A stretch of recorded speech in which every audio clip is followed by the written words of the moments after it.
우리 오전에 우리 말씀을 받는 중에 이 사랑이라는 단어를 우리 기억하게 되는데요. 여러분, 사랑과 미움의 이 특징이 있지요. 그 특징이 뭘까요? 이 사랑은 사랑하게 되면 뭐합니까? 주게 되지요. 주는 것이다. 근데 미움은 뭐죠? 미움은 빼앗아갑니다.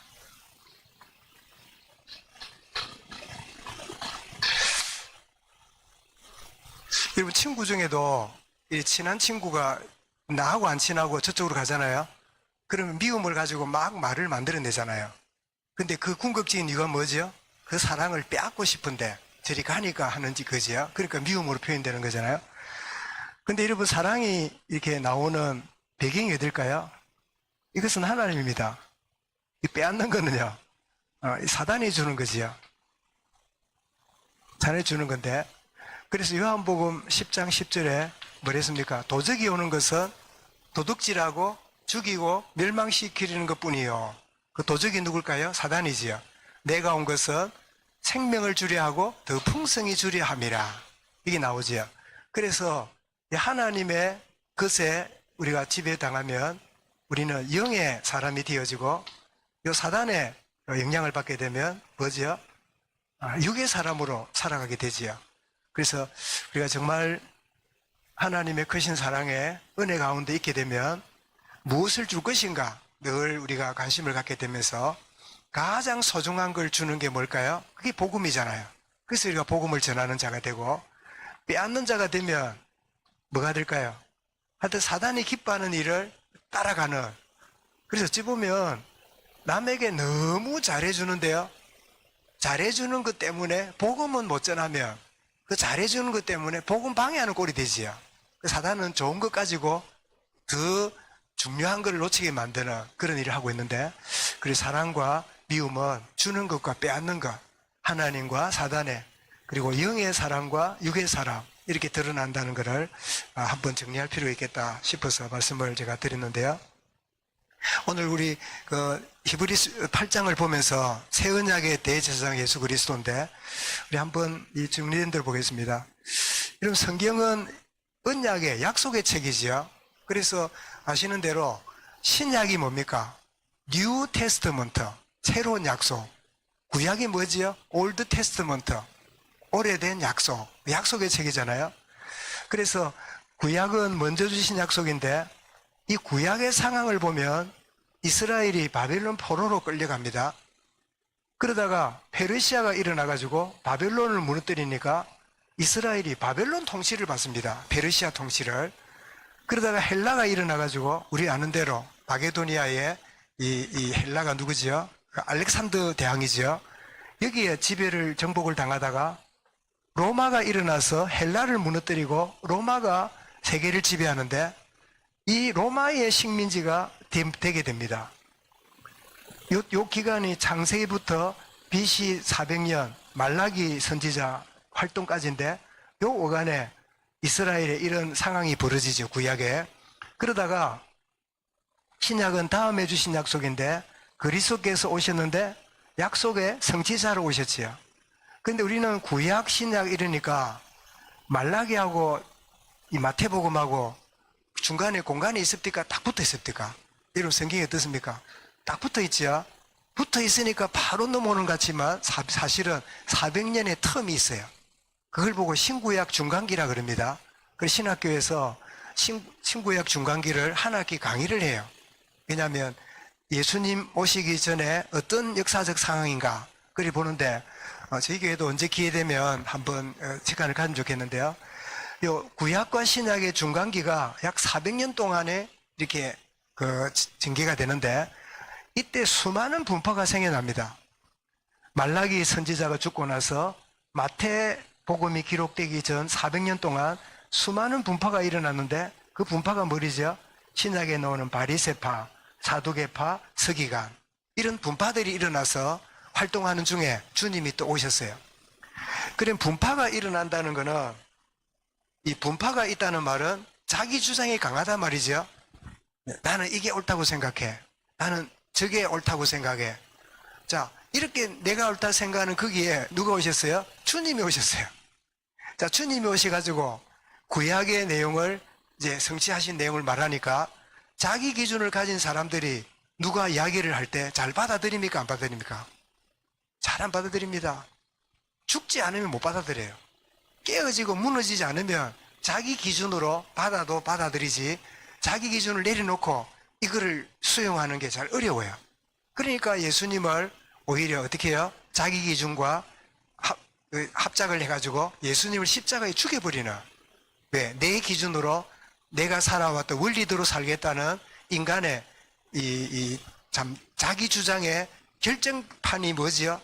십자가는 하나님의 사랑의 증거지만 또 다른 면을 보면 인간의 야망의 결정판이 예수를 십자가 죽이는 사건이지요. 오늘도 이 일은 벌어지고 있습니다. 그 예수님의 십자가 사랑을 받아들이는 구원의 은혜 속에 있는 소수의 우리와 여전히 예수는 필요 없어 십자가에 내모는 그런 수많은 세상 사람들이 이 땅에 살아가요. 십자가를 받아들이는가, 예수님을 십자가에 못 박아버리는가, 이것은 지금도 계속되고 있는 그런 일이다 볼 수 있는데, 자, 이렇게 기록된 그 말씀 가운데 우리가 히브리서를 다루는 데는 구약에 있는 그 내용이 어떻게 예수님으로 말미암아 성취가 됐는가, 그거를 보여주는 게 히브리서를 했잖아요. 그래서 살펴가는 가운데 있는데, 오늘 8장 1, 2절 보니까 우리에게 있는 대제사장이 지금 있다. 이게 대제사장을, 우리에게 있는 대제사장을 그 당시에 있던 성전을 지키는 인간 제사장을 말할까요? 아니면 우리의 영원한 예수 그리스도를 말할까요? 지금 우리에게 대제사장이 있다는 말은 뭘 두고 말할까요? 예, 히브리서를 받는 독자에게 이 말할 때는 예수 그리스도가 우리의 제사장이다, 그렇게 말하는 거죠. 그분은 hin히 희생제물이 되었습니다. 십자가에서 십자가의 희생되심으로 우리의 죄와 저주를 해결하셨는데, 로마서 8장 2절이죠. 같이 읽습니다. 그리스도 예수 안에 있는 생명의 성령의 법이 죄와 사망의 법에서 너를 해방하였습니다. 그런데 이렇게 해방시켜 구원하신 주님이 성천하셔서 지금도 하늘 보좌에서 우리를 위해 중보하십니다. 1절에 나오지요. 우리 로마서 8장 32절인데 이 자를 빼먹었다, 그죠? 오늘 우리 낮에 준 본문 중에 하나입니다. 자, 읽어보겠습니다. 누가 정죄하리요? 죽으실 뿐 아니라 다시 살아나신 이는 그리스도 예수시니 그는 하나님의 분에 계신 자요 우리를 위하여 간구하시는 자시니라. 32절이 아니라 34절입니다. 34절. 예, 지금도 우리를 위하여 중보하고 계신다. 그분이 우리의 제사장으로 계신다. 이렇게 하는데, 여러분, 주님이 지금도 우리와 함께하는 약속이 뭐죠? 마태복음 28장 20절에 뭐라고 했습니까? 내가 세상 끝날까지 너희와 어떻게 해요? 항상 함께 있으리라. 지금도 저와 여러분이 함께 하심을 믿으시기 바랍니다. 그 약속대로 제사장이고, 더 나아가서 자, 율법을 따르는 제사장들을 보면 예물과 제사드림을 위해서 세워진 자들입니다. 근데 구별된 자고 나시린이지요. 그래서 왜 이 레위지파가 나시린으로 술과 또 이렇게 그 부정한 걸 멀리하고 이렇게 지내잖아요. 나시린. 자, 율법의 제도, 특별히 레위기를 따라서 예물을 드리는데, 자기 마음대로 드리는 게 아니라 레위기에 보면 제사제도가 나옵니다. 그래 철저하게 이렇게 따라 이렇게 하게 되는 것은 거룩한 하나님께 드려지는 것이기에 함부로 하지 않지요. 그래서 우리 제사 그러면 우리 한국 사람들에게는 아주 익숙한 단어입니다. 우리가 익숙한 단어가 뭐죠? 조상을 섬기던 그 제사잖아요. 네, 그러니까 그 단어가 익숙한데, 여러분 제사 음식이 맛있다면서요? 옛날 제사 지낼 때 그 드신 분들 계시지요? 예? 그렇습니까? 어떻습니까? 막 그렇겠지요. 왜냐면 배 출출할 때 먹으니까. 뭐 이제 자정에 주로 하잖아요. 그리고 또 맛있는 이유가 뭐죠? 제사 음식에 그 뭐랍니까? 제수 음식이 싼 거 합니까? 비싼 거 합니까? 제일 극상품을 해요. 사과도 좋은 거, 고기도 좋은 거, 뭐 과일도 좋은 거, 머리를 날려서 그렇지. 하여튼 좋은 거, 극상품 하잖아요. 그래서, 우리가 하나님 앞에 이런 율법의 제도를 따라 얘기할 때 그 철저하게 이렇게 경건하게 하는 이유는 하나님이 거룩하신 분이니까 이렇게 그 원리를 따라서 했구나 하는 것을 우리가 알게 되죠. 그래서 모세가 만든 성막에서 봉사를 했는데 이 땅에서 하나님을 공식적으로 만나는 곳이 성막이었습니다. 그래서 제가 가끔 보여드렸는데 한번 성막의 모습을 제가 그림을 한번 보여드리겠는데요. 요게 이제 성막입니다. 요 길이가 45m입니다. 그러니까 이 100규빗이니까요. 근데 폭이 45규빗이니까 길이가 폭이 50m예요. 아니 여기 몇 미터 했습니까? 제가 45m고 여기 22.5네요. 딱 반이니까.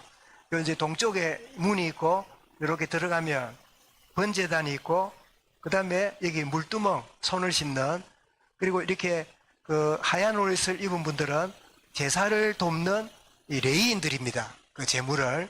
그리고 이게 뭐 같아 보입니까? 예. 저는 얼핏 보니까 돼지가 왜 옆구리가 하얗고 앞뒤가 새카만 돼지 있잖아요. 이 해외에서, 그죠? 보면 자세히 보면 돼지를 드릴 리는 없고 소입니다, 소. 소를 이렇게 이 사람이 가져와서 제사장에게 내 죄를 사하기 원합니다. 이러면 이 제물을 가져온 분이 짐승의 머리에다가 안수를 합니다. 그러면 내 죄가 짐승에게 전가가 되지요. 그러면 내 죄를 받는 그 짐승은 그 자리에서 피를 흘리고 죽습니다. 그죠? 그래서 그 각을 두고는 이 번제단에다가 태워서 이렇게 하나님께 번제를 드리게 되지요. 그래서 손을 씻고는 이제 내면 이렇게 들어갑니다. 요것도 네 겹의 천으로 덮여 있는 이 성막인데 모두 하나하나가 오실 그리스도를 예표하는 그런 부분으로 알 수 있는데요. 한번 다음 보겠습니다. 요거는 이제 단면도입니다. 우리 지붕을 뚫고 못 들어가니까 보면 자, 동쪽에서 성막들에서 번제단과 물두멍이 있다 그랬죠. 그래서 성소문을 열고 들어가면 오른쪽에는 이 떡을 쌓아놓은 진설병 상이 있고 왼쪽에는 7촛대 금촛대가 있고 향을 피우는 향단이 있지요. 이렇게 이제 제사장이 들어가서 떡을 이제 이렇게 집어먹고 또 등잔대 밑에서 향단에 무릎을 꿇고 하는 기도하며 이 번제단에 예물을 드린 사람이 용서받은, 그래서 나와가지고 누구의 죄는 사해졌노라 라고 이렇게 선포함으로 그 사람은 돌아가는 거지요. 그 형태를 그대로 가지고 요즘 계속 하는 교회가 있습니다. 그게 어떤 교회입니까? 그게 천주교입니다. 신부가 딱 와서 이 고해 성사를 하면 그거를 받아가지고 당신은 사함 받았는데 이러면서 뭐 헌금을 얼마나 해라, 노동을 얼마나 해라 이렇게 이제 알려주는데 딱 그 구약 그대로를 가지고 하는 겁니다.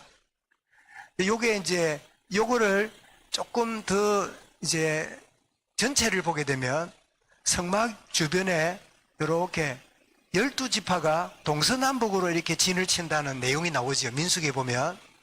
그래서 레위 지파들은 이렇게 입구에, 동쪽 입구에 이렇게 주로 살고 있고, 모세와 아론은 지도자들은 뒤쪽에 이렇게 있고, 레위 지파가 성막 주변에 이렇게 살게 되죠. 그래서 이 원리로 해서 보통 목회자들이 어디 삽니까? 가능하면 교회 가까이에 살지요. 그 원리가 있는 거죠. 이렇게 12지파가 이렇게 형성되어 있는 그런 걸 보여주는데, 제사장이 이제 집행할 때 입는 옷이, 자, 순금패로 하나님께 성결이라는 이 말에 하고, 관을 이제 쓰고요. 흉패. 이 흉패는 좀 이따 보겠습니다만은 12지파의 이름을 써놓은 그 보석을 박아놓은 흉패입니다. 12지파고요. 그 다음에 어깨에 견대가 있는데 여기에도 큰 보석이 하나씩 올라가지고 6지파 이름이 적혀 있는 그런 이 형태입니다. 그리고 띠를 띠고요. 에봇, 이제 우리 에봇 이러면 하나님 뜻을 할 때 이렇게 에봇을 이제 가지고 했다 그랬죠. 그 다음에 겉옷을 입고 속옷을 입고 그 다음에 성녀와 특이한 거는 금방울을 이렇게 금으로 만든 방울을 대제사장이 달고 있습니다. 대제사장이 어디로 가야 되죠? 대제사장은 평소에는 제사장들이 성소에서 집행을 했다면 대제사장은 언제 가냐? 7월 10일 국가적인 속죄일 때 어디 들어갑니까? 지성소에 들어가야 돼요. 지성소에 들어가야 되는데 지성소에 들어가면 아무도 볼 수가 없어요. 창문도 없고 빛도 없어요. 그러면 거기에 대제사장이 움직인다고 소리를 어떻게 들어요? 방울 소리를 듣는 거예요. 방울 소리를 듣고 있으면 제사장이 저기 움직이겠구나 하는데 나오지도 안 하고 방울 소리 안 나면 어찌 됐을까요? 그럼 죽은 거예요. 그죠? 그 방울 소리를 듣고 이렇게 그 활동을 하는가 죽었는가를 확인하는 그런 일을 하는데 방울 소리가 무슨 소리일까요? 이게 영적으로 깨어있는 기도의 사람들이지요. 그죠? 그래서 성도의 기도가 없으면 영이 죽은 거예요. 그죠? 방울 소리를 내는. 그래서 방울 소리를 달아놓은 겁니다. 그러면 가슴에 붙은 흉패가 있었지요. 흉패가 보석이 12가지인데, 여기 보면, 홍보석, 유다입니다. 황옥, 이사갈입니다. 녹지옥, 스불론, 또 성유석, 루벤, 남보석, 시몬, 홍만호, 뭐 이렇게 호박도 보석인 거 알지요? 호박이 왜 나무 밑에 송진이 이렇게 오랫동안 쌓여가지고 그게 오랫동안 굳어지면 그게 호박이라 그러지요? 그게 이제, 보석이잖아요? 백만호, 자수정, 녹보석, 호만호, 벽옥, 모든 이 보석 이름이 있는데 색깔이 있고 가치가 있는데 그 하나하나가 다 12지파의 어떤 특징을 가지고 있는 보석이에요. 그러면 제가 말씀드렸지요. 여러분, 내 가슴에 12지파의 이름이 붙어 있는 이 보석이 있잖아요. 붙었잖아요. 그럼 제사장이 하나님께 기도하면 이 백성들을 다 가슴에 안고 기도하는 게 되겠지요. 그 다음에 어깨 견대에 뭐가 있다고요? 6지파의 이름이 적혀 있댔지요. 그래서 여러분 자랑스러울 때 어디다 올린다고요? 어깨에 올리잖아요. 그죠? 여러분 군인들이 인간을 할 때 계급장 어디다 합니까? 어깨에 달아줘요. 왜냐하니까 자랑스러운 거예요. 그죠? 이렇게 하나님의 그 백성들이 하나님의 자랑거리예요. 여러분이 누굽니까? 하나님의 자존심, 하나님의 자랑이에요. 그죠? 여러분 자녀가 여러분의 자랑거리 아닙니까? 여러분의 자존심 아닙니까? 그죠? 자녀가 참 형통하면 기쁘고, 자녀가 어려우면 마음이 이렇게 별로 안 좋고, 우리 자연스러운 우리의 그 모습들이잖아요. 그죠? 하나님 우리를 뭐라고요? 자랑스럽게 생각해요. 간단합시다. 하나님은 나를 자랑스럽게 생각한다. 예를 말하세요. 하나님은 당신을 자랑스럽게 봅니다. 표정을 보이면 뭐 그럴까? 이런 지가 있는데, 그거는 여러분 생각이고, 하나님은 나를 자랑스럽게, 아무나 존귀한 자로, 보배로운 자로 여기시고 계세요. 왜 그럴까요? 왜 그럴까요? 본전이 많이 들었어요, 본전이. 본전이 뭘까요? 응? 하나님이 왜 우리를 같이 끼길까요? 본전이 뭐예요? 자기 아들을 십자가에 죽도록 두셨어요. 그것보다 더 가치 있는 게 없어요. 그래서 아들을 피로 값주고 샀으니까 우리가 얼마예요? 얼마나 가치 있는 존재인지 몰라. 가치 있는 존재예요. 나는 참 가치 있는 존재다. 여러분, 수많은 사람들의 이 눌림과 자격지심과 이 마음의 상처가요, 나는 하나님의 자랑스러운 존재다. 이것만 있으면요, 거의 80, 90% 떠나가요. 대부분은 하나님이 나를 존귀하게 보신다는 이 자존감이 세워지면요, 사람 앞에서도 교만이 아니라 당당할 수 있어요. 뭐 이렇게 잘못한 것도 힘들어하지 않고요, 인정하고, 잘한 거라도 교만하지 않고 그냥 당당하게 살아갈 수 있어요. 나는 하나님의 참 자랑거리고 나는 하나님의 자존심이다. 그죠? 그렇게 살아가는, 우리 제사장의 의복을 보고도 우리가 확인할 수 있지요. 그래서 모세가 이제 장막을 세운 거는, 이 땅에 세운 거는 하늘의 장막의 모형이다. 장차 하늘에서 보여줄 모형을 이 땅에다 세워놓은 거다 하는 것을 5절 6절에서 말씀합니다. 그래서 사도 요한이 본 하늘 보좌가 계시록 4장에 나왔잖아요. 자, 1장에는 부활의 주님이 요한에게 왔고 2장 3장에는 아시아 7교회에다가 편지를 보내라. 자, 그렇게 해놓고는 4장에 가서 어떻게 했습니까? 하나님 밤모섬에 있는 요한에게 이리로 올라오라. 그래서 요한이 올라오라 해서 갔더니 뭐가 보였죠? 하늘 보좌가 펼쳐졌는데요. 어마어마한 여러분 천군 천사들과 24장로들과 참 보좌에 이 어마어마한 그런 축복이 있고 어린 양이 또 인을 떼고 이런 장면을 보잖아요. 비참한 현실 속에 있던 요한에게 하늘 보좌가 보여지는 순간에요. 그는 뭐 생각했을까요? 아, 눈에 보이는 게 전부 다가 아니구나. 현실이 전부 다가 아니구나. 더 중요한 것들이 있구나. 여러분, 은혜 받는다는 것은 현실을 뛰어넘는 또 다른 세계가 있다는 게 발견되는 게 그게 은혜예요.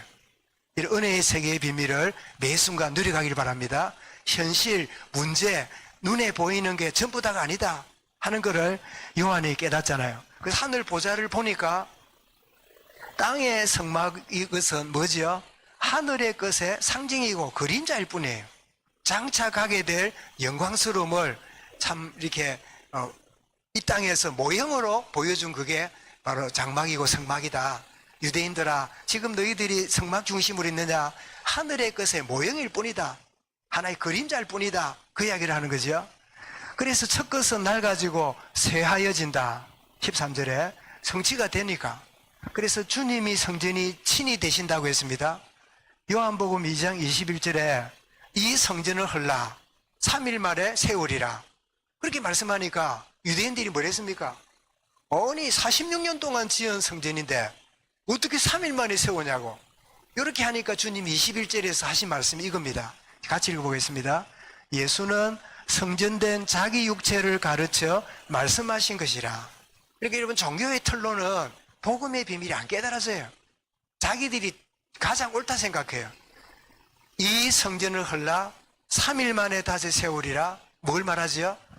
예수는 십자가 죽으시지만 3일 만에 부활할 것을 이렇게 예언하는데 유대인 종교인들은 이해가 안 되는 말이지요.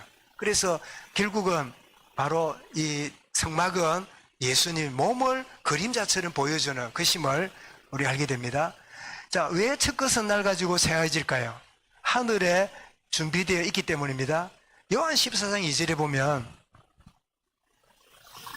이러고 1절에 뭐 했습니까? 너희는 마음에 근심하지 말라. 하나님을 믿으니 또 나를 믿어라. 그래 놓고는 2절에 이렇게 말씀하지요. 읽어봅니다. 내가 너희를 위하여 거처를 예비하러 가노니 준비되면 나 있는 것으로 너희를 데리러 오리라. 이렇게 말씀하셨어요. 이게 뭐죠? 재림의 때입니다. 그러면 이 거처를 준비한데 이게 뭘까요? 여기 하늘 보좌겠지요. 이 하늘 보좌의 그림자가 지금 있는 성막이다. 그 이야기를 지금 히브리서 독자들에게 알려주는 겁니다. 그래서 주님은 6절에 뭐라고요? 더 좋은 언약의 보증이 되신다. 그래서 눈에 보이고 지금 너희들이 묶여있는 거기에 매이지 말고 이 모든 거는 오실 메시아 언약의 모든 그림자고 실체 되신 주님이 오셨구나. 그러므로 예수 그리스도가 나의 실체됨을 알고 그분을 바라보자. 그래서 여러분 나중에 나옵니다마는 믿음의 주여 온전케 하시는 누구를 바라보라고요? 예수를 바라보자. 그 예수를 바라보다 죽은 사람을 11장에서 뭐로 만들었지요? 믿음의 거장들을 설명합니다. 믿음으로 아브라함은, 믿음으로 에녹은, 믿음으로 아벨은, 그러면서 설명하고 있잖아요. 지금 점점점 그리로 나가는 겁니다. 자, 그래서 우리는 받게 되는 교훈이 몇 가지 있는데요. 자, 읽어보겠습니다. 천천히. 나는 구약의 약속이 신약에서 성취됨을 믿는가?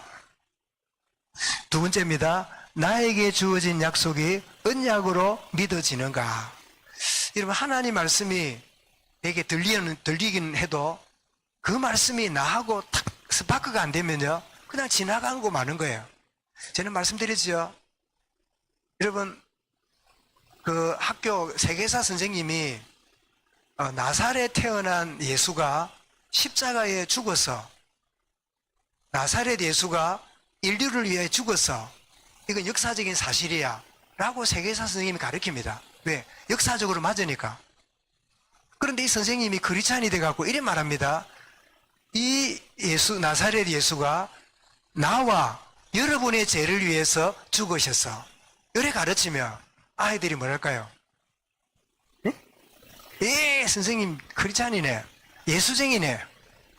그건 나하고 뭐 관계 있는데, 예수님이 십자가 죽은 거는 인정하는데 나를 위해 죽었다는 게 인정이 안 되는 거예요. 하나님 말씀이 너무 좋아요. 들어보니까 너무 소중해요. 근데 나하고 관련이 없어요.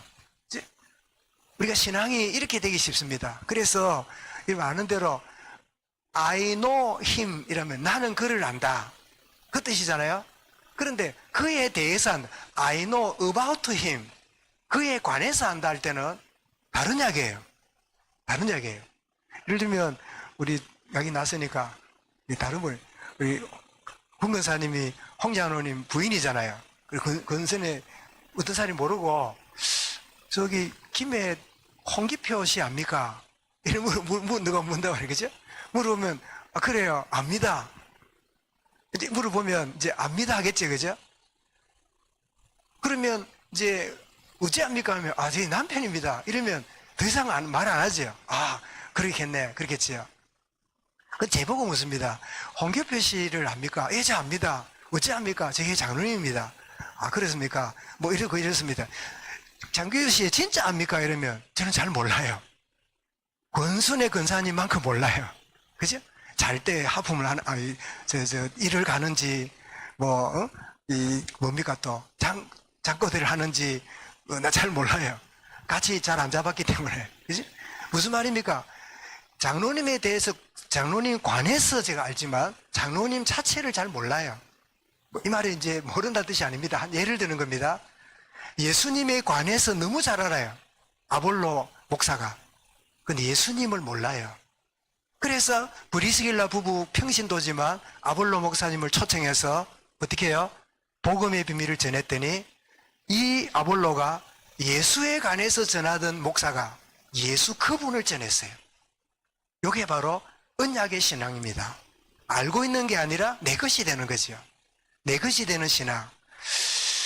요즘 조금 덜한데 얼마 전에 보니까 우리 주방에 유튜브 소리가 많이 나요. 뭐 지지고 볶고 고춧가루를 넣어라, 요만큼 넣어라, 적당히 넣어라.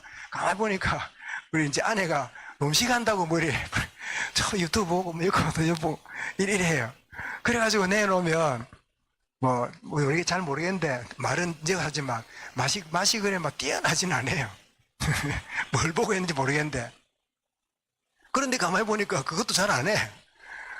이제 지난번에 했는데 20분인가 봐. 그거는 뭐지요? 내 실력이 아니란 말이에요. 그치? 보고 했을 뿐이야. 그때 따라 했는데 그게 내게 되면 안 보고도 할 거 아니에요. 안 보면 안 된단 말은 내게 아니라. 미안합니다. 이런 흉악한 예를 들어서. 그럼 권사님 예를 들겠습니까? 전도사님 예를 들겠습니까? 욕물거는 우리 가족 이야기 해야지. 그죠? 아, 내가 안 봐도 내가 음식을 만들어낼 수 있으면요. 그게 내 솜씨가 되는 거예요. 보고 하는 건 뭐죠? 따라하는 거죠. 그래서 정말 내게 주신 하나님 약속이 내게 언약으로 내게 다가오고 있는가 하는 질문입니다. 그리고 세 번째입니다.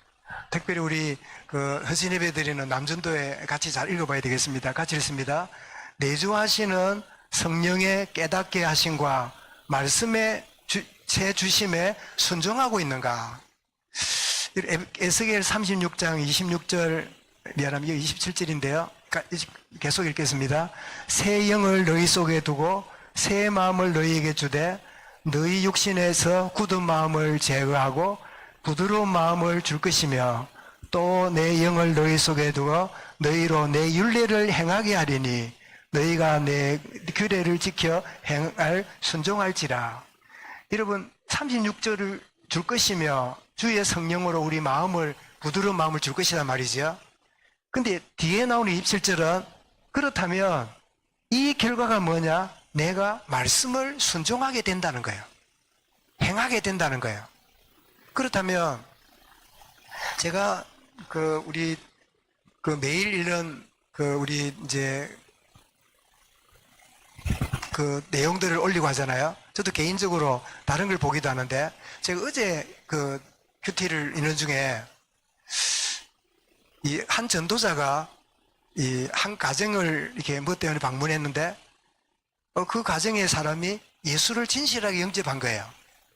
진실하게 영접을 하고 주님을 모시게 되는데, 근데 이 집의 남자분은 아주 이 밥을 먹을 때 술을 즐기는 아주, 여러분 술 먹는 사람들은 보통 보면 밥을 먹고 술 먹는 게 아니라 술을 먼저 먹고 그런 다음에 밥을 먹더만요.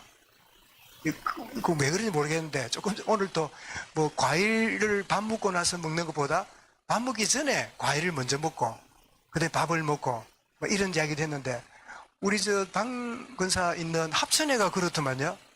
제가 그 할아버지 그때 육순인가 그때 합천에 갔더니 과일하고 떡을 먼저 주길래 이상하다, 왜 밥을 안 주고 과일하고 떡부터 주는가 했더니 먹고 났더니 그 다음 밥하고 국이 나오더라고요. 요즘도 그래요? 합천? 아니면 그 집에서만 그랬나요? 나는 우리 어머니는 함한 사람이니까 그래 본 적이 없어요. 항상 밥 먹고 볼록할 때 그 다음에 떡이랑 이렇게 줬잖아요. 그래서 그 합천에 그 집만 그런지 그 지역이 그런지 모르겠는데 그 좋은 습관이다 이게 지는데, 근데 술을 먹고 이렇게 이제 하는데 이제 기도한다고 기도해 달라고 이래서 막 술을 펼쳐놓고 이랬는데 이 전도자가 기도하는데요, 기도가 안 나오는 거예요. 자기도 놀랬대요. 왜 기도가 안 나올까? 기도를 하는데 기도가 안 나오는 거예요. 그래서 막 기도가 안 나와 하는 게 술을 이제 펼쳐놓은 게 이 전도자에게 딱 마음에 걸렸는가 봐요. 그래도 그렇지 기도가 나와야 되는데 기도가 안 나온다고 막 있으니까 그 주인이 뻘떡 일어나가지고요, 성경을 한 권 성권 줬더니 그거를 막 펼쳐놓고는 막 여기저기 찾아보더래요. 여기저기 찾아보더니 성경이 안 보인다면서, 뭐 소신자가 성경 잘 못 찾잖아요. 술을 먹어도 된다 안 된다 그런 소리 찾기 힘들잖아요. 그렇게 있는데 조금 있더니 자기 아내에게 여보 이 술을 치우라고. 이제 술을 치우라 소리 듣고 전도자가 그때서 기도가 나와서 기도를 했대요. 그래 이제 음식을 잘 먹고 자기는 이제 그 집을 떠나가지고 얼마 후에 있었는데 그분을 다시 만났대요. 너무 궁금해서, 아니 그 술 마시려고 체리놨는데 내가 기도가 안 나오고 성경 찾다가 밥 온다 그러다가 좀 있으니 치우라고 그래요. 밥을 먹고 기도가 나오고 이랬는데 뭐 때문에 그런가 했더니 그 새신자가 뭐라고 그러냐, 내 마음의 주인이 알려주더라는 거예요. 예수 영접 제대로 된 거예요. 하나님의 성령이 주인이야. 여러분 우리가 영을 따른다는 건요, 성령 하나님이 주인 되는 거예요. 우리는 주인을 따르는 자예요. 그렇다면 우리의 삶은요, 누가 주인이냐 따라 삶이 달라집니다. 내가 열심히 내는 게 아닙니다. 주인이 누구냐에 있으면요, 그 주인 따라 결국은 내 삶이 살아가져요. 그래서 그 결론 중에 결론이 그 다음을 보겠습니다. 내 인생의 주인이 누군가? 자, 나의 자아가 주인이면요, 복음, 전도, 세계복음화, 오직 복음, 그러지요? 그런데 진짜 주인이 내 자아면요, 결국 자아로 가요. 전도도 뭐예요? 내 자아로 해요. 두 번째입니다. 세상의 흐름을 쫓아가는 게 주인이면요, 은혜 받고 뭐 이래도요, 결국 어디로 가요? 세상 흐름을 쫓아가요. 내 자아를 따라가든지 세상이 그러니 어쩔 수 없지 하면서 따라가든지 주인 따라가는 거죠. 자, 세 번째입니다. 내주하시는 주의 영, 성령이 내 주인이시면 막 골등도 하고 고민도 하지만 결국 누구 따라갈까요? 주인 따라가요. 그래서 그 초신자가 결단할 수 있었던 거는 내 마음의 주인을 따르기로 했습니다. 그래서 제가 그 이야기를 한 겁니다. 이렇게 이야기를 했던 걸 제가 말씀드렸죠. 그래서 주인이 누군가에 따라서 결국 인생은 그 길을 따라갑니다. 그래서 신앙생활은 주인 바꾸는 생활이에요. 주인이 누구인가? 늘 매 순간마다 주님이 나의 주인. 그래서 마태 4장 19절에 주님이 제자를 부를 때 딱 첫 마디가 뭐죠? 자, 읽어보겠습니다. 시작. 나를 따라오너라. 나를 따라오너라. 그리고 로마서 8장 5절에는 바울이 이렇게 따라가는 게 뭐냐? 그것을 설명합니다. 자, 읽어보겠습니다. 육신을 따르는 자는 육신의 일을, 영을 따르는 자는 영의 일을 따르게 된다. 그래서 육신이 주인이면 아무리 몸부림쳐도요, 결국 육신을 따라가고 정말 영의 그 축복을 따라가게 되면 영을 따르는 사람으로 나아가게 되는, 그래서 우리의 제사장 되신 주님이 나의 뭐가 되지요? 주인이시다. 나의 모든 우선순위다. 가장 내 인생의 첫 번째가 된다. 그래서 우리 그 중직자들 계속 나누고 있는 뭐죠? 그 책 제목이 뭐죠? 예수 그리스도는 나의 인생의 최고봉이다. 최고봉이다. 이 말을 약간 안 좋은 말로 바꾸면 뭐죠? 오야봉이다. 그 말하네, 그죠? 오야봉. 왜 안 그럽니까? 뭐, 선두 보고 뭐랍니까? 네가 오야해라. 그러죠? 누가 오야해요? 따라하겠습니다. 예수님은 나의 오야다. 예수님이 나의 오야입니다. 그 굉장히 의미 있다, 그죠? 그런 기도해도 하나님 들으실까요? 저는 들으실 것 같아요. 오야입니다. 네? 예수님이 내 인생의 최고입니다. 최고봉입니다. 내 인생의 주인 되시는 그 주님이 지금도 우리의 참 제사장이시다. 이 사실을 우리 마음에 담으면 좋겠는데요. 오늘 우리 남전도에 헌신해 뵈니까 제가 특별히 한 귀절이라도 말씀을 드려야 되겠다 싶어서 베드로전서 그 5장 3절에 보면 이런 말씀이 나옵니다. 맡은 자들은 다른 사람에게 주장하지 말고 믿는 자의 뭐가 되라? 본이 되라. 우리 말하기는 쉽지만 본이 되는 게 필요하지요. 그래서 누가 이렇게 잘 안 하거든 내가 하는 겁니다. 그러면 자연스러운 영적인 영향력을 주게 되면서 따라오게 되는 그 축복을 참 누리게 되지요. 정말 우리 남전도회가 우리 교회 기둥처럼 세워진 가운데 나가고 있는데 참 교회에 좋은 영향을 주고 또 좋은 뒷받침이 되고 또 젊은이들과 우리 후대들이 참 저런 신앙인이 되어야 되겠구나, 저런 모델이 되어야 되겠구나, 멀리 책에서 보지 말고 멀리 듣지 말고 우리 교회 안에 보니까 우리 참 이런 모델이 참 내게 있구나, 나도 저런 어른이 돼야지, 나도 저런 참 믿음의 좋은 성인으로 자라가야 되겠구나, 이렇게 나가는 그런 축복에 귀한 증인들로 쓰임받는 모든 성도들, 특별히 우리 남전도회 우리 모두 회원되기를 주의 이름으로 축원합니다. 감사합니다. 주님, 새 언약의 제사장 그리스도를 우리에게 주셨는데 그분을 참고하고 그분을 참 때로 쫓아가는 것이 아니라 내 주인이시며 결국은 내 인생이 주인이 누구냐 따라 내 인생이 결정됨을 저들이 아오니, 오 주님, 나의 주인 되시며 내 인생의 주관자가 되시며 나의 인생의 최고봉이 되는 은혜를 우리가 하도록 인도하여 주옵소서. 참 주장하는 자가 아니라 본이 되는 축복을 누리는 우리 모든 남전도에 또 모든 참 여러 하나님의 사람들로 쓰임받도록 은혜 다하여 주옵소서. 모든 것 주께 영광을 돌리오며 예수 그리스도 이름으로 기도드리옵나이다. 아멘.